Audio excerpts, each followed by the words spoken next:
ಮಹಾಭಾರತದ 11ನೆಯ ಸಂಚಿಕೆಗೆ ತಮ್ಮೆಲ್ಲರಿಗೂ ಆತ್ಮೀಯವಾದ ಸ್ವಾಗತ.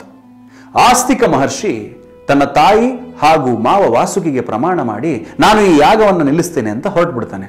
ಹೊರಟವನು ಆ ಯಾಗವನ್ನು ನಿಜವಾಗ್ಲೂ ನಿಲ್ಲಿಸ್ತಾನ? ತಿಳಿದುಕೊಳ್ಳೋಣ ಈ ಸಂಚಿಕೆಯಲ್ಲಿ. ಆಸ್ತಿಕ ಮಹರ್ಷಿ ಜನಮೇಜಯ ಸರ್ಪಯಾಗ ಮಾಡ್ತಿದ್ದ ಜಾಗಕ್ಕೆ ಬರ್ತಾನೆ. ಆದರೆ ಅಲ್ಲಿ ದ್ವಾರಪಾಲಕರು ಅವನನ್ನು ಒಳಕ್ಕೆ ಬಿಡೋದಿಲ್ಲ. ಆಗ ಆಸ್ತಿಕನು ಯಜ್ಞ ಮಾಡ್ತಿದ್ದವರ ಗಮನ ಸೆಳೆಯೋದಕ್ಕೆ ಜನಮೇಜಯನನ್ನ ಕುರಿತು ಹೊಗಳೋದಕ್ಕೆ ಶುರು ಮಾಡ್ತಾನೆ. ಜನಮೇಜಯ, ನೀನೀಗ ಮಾಡ್ತಿರೋ ಹೋಮ ಸೋಮ, ವರುಣ, ಪ್ರಜಾಪತಿ ಮಾಡಿದ ಹೋಮಗಳಿಗೆ ಸಮಾನವಾಗಿದೆ ಅಂತ ಹೊಗಳೋದಕ್ಕೆ ಶುರು ಮಾಡ್ತಾನೆ. ಇಂದ್ರನನ್ನ ಶತಕ್ರತು ಅಂತ ಕರೀತಾರೆ. ಯಾಕೆ ಅಂತ ಹೇಳಿದರೆ ಅವನು 100 ಯಜ್ಞಗಳನ್ನು ಮಾಡಿರ್ತಾನೆ.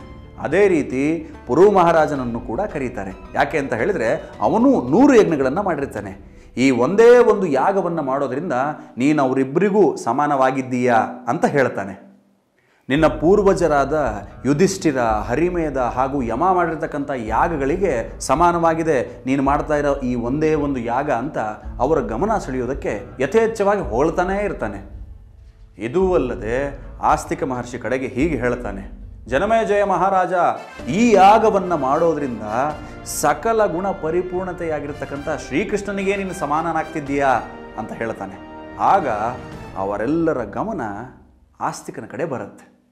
ಈ ಯಾಗವನ್ನು ಮಾಡಿಸ್ತಿದ್ದ ಜನಮೇಜಯ ಮಹಾರಾಜ ಹಾಗೂ ಮಾಡ್ತಿದ್ದ ಋತ್ವಿಜರು ಈ ಮಾತುಗಳನ್ನು ಕೇಳಿ ತುಂಬ ಖುಷಿಪಟ್ಟರು.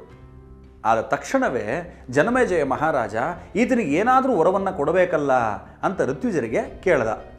ಆಗ ಋತ್ವಿಜರು ಈ ಮಾತನ್ನು ಕೇಳಿ ತಕ್ಷಕ ಬಂದು ಹೋಮದೊಳಗೆ ಬಿದ್ದ ಮೇಲೆ ನೀನು ಈತನಿಗೆ ವರ ಕೊಡ್ಬೋದು ಅಂತ ಹೇಳ್ತಾರೆ. ಜನಮೇಜಯ ಮಹಾರಾಜ ಈ ಮಾತುಗಳನ್ನೆಲ್ಲ ಕೇಳಿ ಖುಷಿಪಟ್ಟು ಈ ಬಾಲಕನಿಗೆ ಆದಷ್ಟು ಬೇಗ ವರ ಕೊಡಬೇಕು ಅಂತ ಆತುರದಲ್ಲಿರ್ತಾನೆ. ಆಗ ಋತ್ವಿಜರು, ಮಹಾರಾಜ, ಈ ಯಜ್ಞದ ಮೂಲ ಉದ್ದೇಶವೇ ಸರ್ಪಕುಲವನ್ನು ಸಂಪೂರ್ಣವಾಗಿ ನಾಶ ಮಾಡೋದು, ಅದರಲ್ಲೂ ತಕ್ಷಕನನ್ನು ನಾಶ ಮಾಡೋದು. ಹಾಗಾಗಿ ನೀನು ಏಕಾಗ್ರತೆಯನ್ನು ಕಳ್ಕೋಬೇಡ ಅಂತ ಎಚ್ಚರಿಕೆ ಕೊಡ್ತಾರೆ. ಆಗ ಜನಮೇಜಯ ಇನ್ನಷ್ಟು ಪ್ರಬಲವಾದ ಮಂತ್ರಗಳನ್ನು ಪಠನೆ ಮಾಡಿ ಆ ತಕ್ಷಕ ಆದಷ್ಟು ಬೇಗ ಬಂದು ಬೀಳೋ ಹಾಗೆ ಮಾಡಿ ಅಂತ ಋತ್ವಿಜರಿಗೆ ಹೇಳ್ತಾನೆ. ಆಗ ಜನಮೇಜಯ ಸ್ಥಪತಿಯನ್ನು ಕರೆದು ಈ ತಕ್ಷಕ ಎಲ್ಲಿದ್ದಾನೆ ನೋಡು ಅಂತ ಹೇಳ್ತಾನೆ. ಆಗ ಸ್ಥಪತಿ ತನ್ನ ದಿವ್ಯ ದೃಷ್ಟಿಯಿಂದ ತಕ್ಷಕ ಇಂದ್ರಲೋಕದಲ್ಲಿದ್ದಾನೆ, ಅವನ ರಕ್ಷಣೆಯಲ್ಲಿ ಅಂತ ಹೇಳ್ತಾನೆ. ಆಗ ಜನಮೇಜಯ ಋತ್ವಿಜರಿಗೆ ತಕ್ಷಕ ಆಕರ್ಷಣಾ ಮಂತ್ರವನ್ನು ಹೇಳಿ ಬೇಗ ಅವನನ್ನು ಆಹುತಿ ಕೊಡಿ ಅಂತ ಹೇಳ್ತಾನೆ. ಆಗ ಋತ್ವಿಜರು ಮಂತ್ರವನ್ನು ಪಠನೆ ಮಾಡೋದಕ್ಕೆ ಆರಂಭ ಮಾಡಿದ ಮೇಲೆ ಇಂದ್ರಲೋಕದಲ್ಲಿದ್ದ ತಕ್ಷಕ ಆಕರ್ಷಣೆಗೊಂಡು ತಳಮಳಗೊಳ್ತಾನೆ. ಇದನ್ನು ಗಮನಿಸಿದ ಇಂದ್ರನು ತನ್ನ ವಾಹನದಲ್ಲಿ ಯಜ್ಞವೇದಿಕೆ ಮೇಲೆ ಆಕಾಶದಲ್ಲಿ ನಿಲ್ತಾನೆ. ಆಗ ತಕ್ಷಕ ಇಂದ್ರನ ಉತ್ತರೀಯದಲ್ಲಿ ಅಡಗಿ ಕೂತಿರ್ತಾನೆ. ಇದಲ್ಲದೆ ಇಂದ್ರನ ಹಿಂದೆ ದೇವತೆಗಳು, ಅಪ್ಸರೆಯರು, ಮೇಘಗಳು ಬಂದಿರ್ತಾರೆ. ತಕ್ಷಕ ಇಂದ್ರನ ರಕ್ಷಣೆಯಲ್ಲಿ ಇರೋದ್ರಿಂದ ಎಷ್ಟೇ ಮಂತ್ರ ಪಠನೆಯನ್ನು ಮಾಡಿದ್ರೂ ಅವನು ಯಜ್ಞದಲ್ಲಿ ಬಂದು ಬೀಳ್ತಾನೆ ಇರೋದಿಲ್ಲ. ಎಷ್ಟೇ ಪಠಿಸಿದರೂ ತಕ್ಷಕ ಬೀಳದೇ ಇರೋದನ್ನು ನೋಡಿ ಜನಮೇಜಯ ಕಡೆಗೆ ಏನು ಮಾಡ್ತಾನೆ, ಇಂದ್ರನ ರಕ್ಷಣೆಯಲ್ಲಿರೋದ್ರಿಂದ ಇಂದ್ರನ ಸಮೇತ ತಕ್ಷಕ ಬಂದು ಬೀಳಲಿ, ಆತನ ಮಂತ್ರ ಹೇಳಿ ಅಂತ ಹೇಳ್ತಾನೆ. ತಕ್ಷಣ ಋತ್ವಿಜರು ಇಂದ್ರ ಸಮೇತ ತಕ್ಷಕಾಯ ಸ್ವಾಹ ಅನ್ನೋ ಮಂತ್ರವನ್ನು ಹೇಳೇ ಬಿಡ್ತಾರೆ. ಆಗ ಇಂದ್ರ ತಕ್ಷಕನ ಜೊತೆಗೆ ಬಂದು ಬೀಳ್ತಾ ಇರ್ತಾನೆ. ಆಗ ಇಂದ್ರ ತಕ್ಷಕನ ಸಮೇತ ಇನ್ನೇನು ಹೋಮಕುಂಡಕ್ಕೆ ಬೀಳಬೇಕು ಅನ್ನೋದರಲ್ಲಿ ಭಯಗೊಂಡು ಉತ್ತರೀಯದಲ್ಲಿದ್ದ ತಕ್ಷಕನನ್ನು ಕೆಡವಿ ತನ್ನ ಲೋಕಕ್ಕೆ ವಾಪಸ್ಸಾಗ್ತಾನೆ. ಆಗ ತಕ್ಷಕನು ಇನ್ನೇನು ಯಜ್ಞಕುಂಡದಲ್ಲಿ ಬೀಳಬೇಕು ಅದರ ತಾಪವನ್ನು ತಾಳಲಾರದೆ ವಿಚಿತ್ರವಾಗಿ ಕೂಗೋದಕ್ಕೆ ಶುರು ಮಾಡ್ತಾನೆ. ಆಗ ಋತ್ವಿಜರು ತಕ್ಷಕ ಬರ್ತಾ ಇರೋದನ್ನು ಕಂಡು ಇನ್ನೇನು ಯಜ್ಞ ಪೂರ್ಣಗೊಳ್ಳುತ್ತೆ, ವರ ಕೊಡ್ತೇನೆ ಅಂತ ಹೇಳಿದ ಮೇಲೆ ತುಂಬ ಕಾಯಿಸಬಾರ್ದು, ಹಾಗಾಗಿ ನೀನು ಆ ಹುಡುಗನಿಗೆ ವರ ಕೊಡ್ಬೋದು ಅಂತ ಹೇಳ್ತಾರೆ. ಆಗ ಜನಮೇಜಯ ಆಸ್ತಿಕನಿಗೆ ಏನು ಬೇಕಾದರೂ ವರವನ್ನು ಕೇಳು, ನಾನು ಈಗಲೇ ಕೊಡ್ತೀನಿ ನಿನಗೆ ಅಂತ ಹೇಳ್ತಾನೆ. ಆಗ ಆಸ್ತಿಕನು ಇದೇ ಸಮಯವೊಂದು ತಕ್ಷಣವೇ ಈ ಸರ್ಪಯಾಗವನ್ನು ನಿಲ್ಲಿಸಿಬಿಡು, ಯಾವ ಸರ್ಪವೂ ಬಂದು ಬೀಳಬಾರ್ದು, ಹಾಗೆ ಮಾಡು, ಈ ಯಾಗವನ್ನು ನಿಲ್ಲಿಸು ಅಂತ ಹೇಳ್ತಾನೆ. ಜನಮೇಜಯ ಈ ಮಾತನ್ನು ಕೇಳಿ ಈ ಒಂದು ವರವನ್ನು ಬಿಟ್ಟು ನಿನಗೆ ಬೇರೆ ಏನು ಬೇಕಾದರೂ ಕೇಳು, ಬೆಳ್ಳಿ, ವಜ್ರ, ವೈಢೂರ್ಯ ಏನು ಬೇಕಾದರೂ ಕೇಳು, ಕೊಡ್ತೀನಿ ಅಂತ ಹೇಳ್ತಾನೆ. ಆದರೆ ಆಸ್ತಿಕ ಇದಕ್ಕೆ ಒಪ್ಪೋದೇ ಇಲ್ಲ. ನನಗಿದೇ ವರ ಬೇಕು, ನಾನು ಸರ್ಪಕುಲವನ್ನು ಕಾಪಾಡ್ತೇನೆ ಅಂತ ನನ್ನ ತಾಯಿಗೆ ಮಾತು ಕೊಟ್ಟಿದ್ದೇನೆ ಅಂತ ಆಸ್ತಿಕ ಹೇಳ್ತಾನೆ. ಆಗ ಜನಮೇಜಯನು ಎಷ್ಟೇ ಪರಿಪರಿಯಾಗಿ ಬೇಡಿಕೊಂಡರೂ ಆಸ್ತಿಕ ಮಹರ್ಷಿ ಒಪ್ಪೋದೇ ಇಲ್ಲ. ಆಗ ಎಲ್ಲ ಋತ್ವಿಜರು ಒಕ್ಕೊರಲಿನಿಂದ ಈ ಬಾಲಕನು ಬೇಡಿದ ವರ ಸಿಗಲಿ ಅಂತ ಹೇಳ್ತಾರೆ. ಆಗ ಸರ್ಪಸತ್ರ ಯಾಗವು ನಿಲ್ತದೆ. ಅದಾದ ನಂತರ ಆ ತಕ್ಷಕ ಬದುಕ್ತಾನೆ. ಜನಮೇಜಯ ಮಹಾರಾಜ ಆ ಆಸ್ತಿಕ ಕೇಳಿದ ವರವನ್ನೇನೋ ಕೊಟ್ಟ. ಆದರೆ ಆ ತಕ್ಷಕ ಯಜ್ಞದೊಳಗೆ ಬಂದು ಯಾಕೆ ಬೀಳಲಿಲ್ಲ ಅಂತ ಸೂತಪುತ್ರನನ್ನು ಕೇಳ್ತಾನೆ. ಆಗ ಸೂತಪುತ್ರ ಇದಕ್ಕೆ ಕಾರಣ ಏನು ಅಂತ ಹೇಳಿದರೆ, ಆಸ್ತಿಕನ ಆತ್ಮಶಕ್ತಿ, ಅವನ ಇಚ್ಛಾಶಕ್ತಿಯಿಂದ ಈ ಕಾರ್ಯ ಆಗಲಿಲ್ಲ ಅಂತ ಹೇಳ್ತಾರೆ. ಇಂದ್ರನಿಂದ ತಕ್ಷಕ ಬೀಳ್ತಿರೋ ಹೊತ್ತಿನಲ್ಲಿ ತಕ್ಷಕನಿಗೆ ಪ್ರಜ್ಞೆನೇ ಇರಲಿಲ್ಲ. ಆದರೆ ಆಸ್ತಿಕ ಬೀಳ್ತಾ ಇರೋ ತಕ್ಷಕನನ್ನು ಕಂಡು ತಿಷ್ಟ ತಿಷ್ಟ ತಿಷ್ಟ ಅಂತ 3 ಬಾರಿ ಹೇಳಿ ಅವನು ಬೀಳದೇ ಇರೋ ಹಾಗೆ ಮಾಡ್ತಾನೆ ಅಂತ ಹೇಳ್ತಾರೆ. ಆಗ ಜನಮೇಜಯ ಆಸ್ತಿಕನ ಶಕ್ತಿಗೆ ಬೆರಗಾಗಿ, ಇನ್ನು ಈ ಸರ್ಪಸತ್ರ ಯಾಗವು ನಿಲ್ಲಲಿ, ಅಳಿದುಳಿದ ಸರ್ಪಗಳು ಬದುಕಲಿ ಅಂತ ಹೇಳ್ತಾನೆ.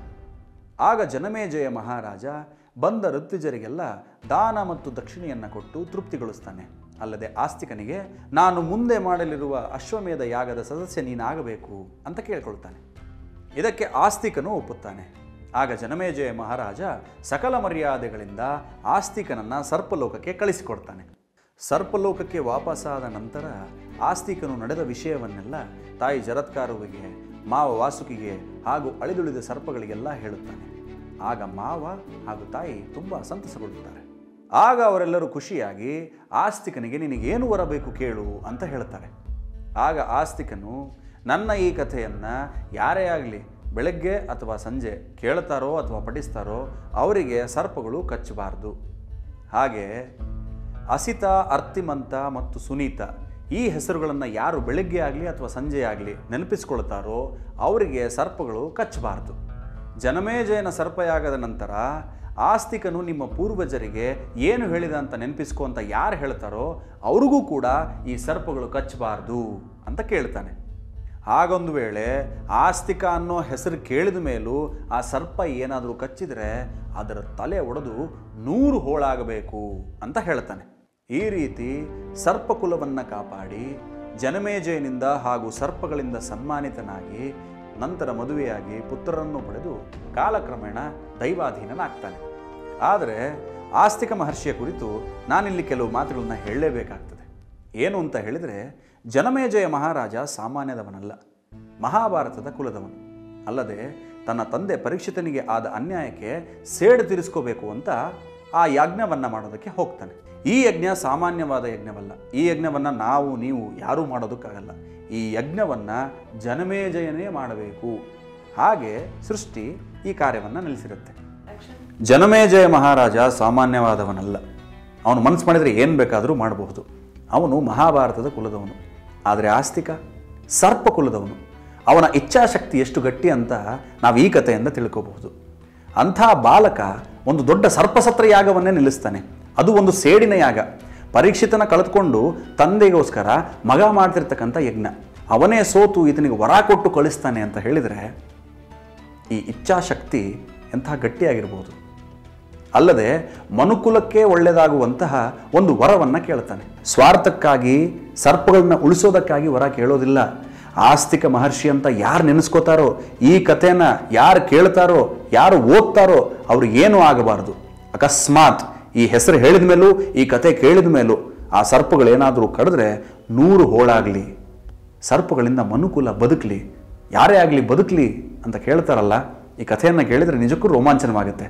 ಇಂಥ ಕಥೆಗಳಿಗಾಗಿ ಕಾಯ್ತಾ ಇರಿ ಹಾಗೂ ನೋಡ್ತಾ ಇರಿ. ಅಲ್ಲಿಯವರೆಗೂ ಜೈ ಹಿಂದ್, ಜೈ ಮಹಾಭಾರತೀಯ.